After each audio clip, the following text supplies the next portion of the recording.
দ্বিতীয় জুমা আদায় করার জন্য আল্লাহর ঘর মসজিদে আসার এবং বসার যে তৌফিক দান করেছেন এবং কোরআন এবং হাদিস থেকে কিছু কথা বলা এবং শোনার মতো তৌফিক দান করেছেন, সেজন্য পাক রব্বুল আলামিনের দরবারে অন্তঃস্থল থেকে মহব্বতের সহিত কালিমাতুশ শুকর আদায় করে দিল থেকে একবার বলি আলহামদুলিল্লাহ।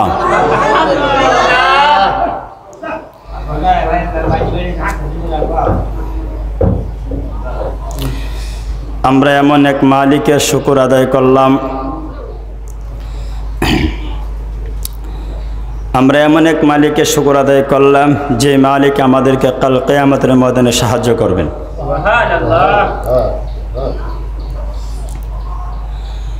যখন আমার কেউ ছিল না তখন ছিলে তুমি, যখন আমার কেউ রবে না তখন রবে তুমি।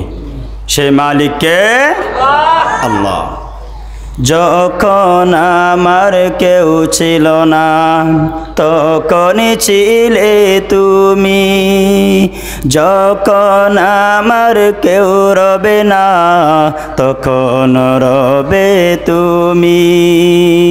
চাই না প্রভু আমি হারাতে তোমারে, হৃদয় জুড়ে তোমারি প্রেম দাও প্রভু আমারে। হৃদয়ের মধ্যে কার প্রেম জাগাতে হবে?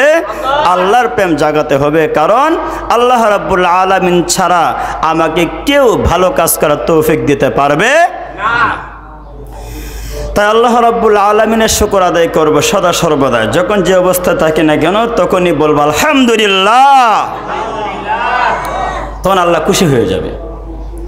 আর মালিক যদি খুশি হয়ে যায় তার গোলামের প্রতি, ও গোলামের কোনো চিন্তা থাকে 100% যখন বিশ্বাস থাকে। সহিহ বুখারী মুসলিমের হাদিসের মধ্যে এসেছে, আল্লাহর নবী সাল্লাল্লাহু আলাইহি সাল্লাম বলেন, আল্লাহ তাআলা জানিয়ে দিয়েছেন বান্দা এবং বান্দি আমি আল্লাহর প্রতি যে যেমন ধারণা পোষণ করে আমি আল্লাহ তাআলা তার সাথে তেমনই ব্যবহার করে থাকি। আপনি যদি ভাবেন, আপনি যদি ধারণা করেন, এই বিশ্বাস করেন যে আমার মালিক আমাকে বানিয়েছেন, আমার মালিক আমাকে সৃষ্টি করেছেন, অবশ্যই ওই মালিক আমার জন্য যথেষ্ট, তখন আল্লাহ আপনি আমার জন্য যথেষ্ট হয়ে যাবেন, তাতে কোনো সন্দেহ নেই। তা আল্লাহ রাব্বুল আলামিন তিনি আমার সর্বাবস্থায় জন্য তিনি আমার যথেষ্ট। তাই আল্লাহ রাব্বুল আলামিন হুকুম যারা পালন করে, যারা নামাজ পড়ে, রোজা পালন করে এবং হালাল হারামকে চিনে সে এর উপরে চলে এবং সমস্ত গুনাহের কাছ থেকে বেঁচে থাকে, ওই ব্যক্তি বেশি ধনী হতে হবে না, ওই ব্যক্তি আল্লাহ তাআলা সন্তুষ্ট নিয়েই সে জান্নাতে প্রবেশ করতে পারবে।